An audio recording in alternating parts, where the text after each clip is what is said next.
পূজা ওয়ার্ল্ডে সবাইকে জানাই স্বাগত। এটা কি বলো তো, এটা হচ্ছে ঝিঙের চোখলা সেদ্ধ করে নিয়েছি। দেখো এই আমি বলতে পারি তোমাদেরকে, গরম গরম ভাত এক থালা অন্তত তোমরা খেতে পারবে এটা দিয়ে। দেখো কয়েক কোয়া রসুন নিয়ে নিয়েছি, তার সাথে কয়েকটা কাঁচা লঙ্কা নিয়ে নিয়েছি, কালো জিরে নিয়ে নিয়েছি। এই ওয়েদারে খেলে যাদের ঠান্ডা লেগেছে খুবই ভালো লাগবে ঝাল ঝাল করে।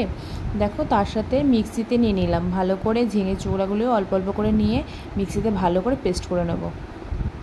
মোটামুটি আমার পেস্ট করা হয়ে গেছে, তোমাদেরকে সেটাও দেখিয়ে দিচ্ছি।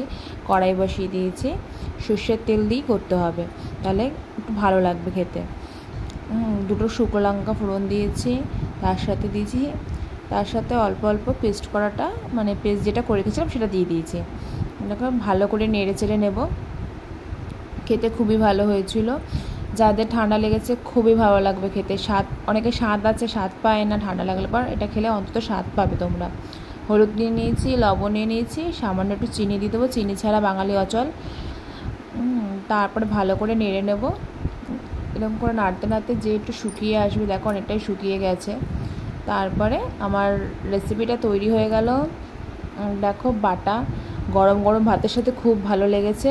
তোমরাও খেয়েও, আশা করি তোমাদের ভালো লাগবে। ভালো লাগলে চ্যানেলটি সাবস্ক্রাইব করে দেবে, লাইক করে দেবে, কমেন্ট করে দেবে, শেয়ার করে দেবে। টাটা।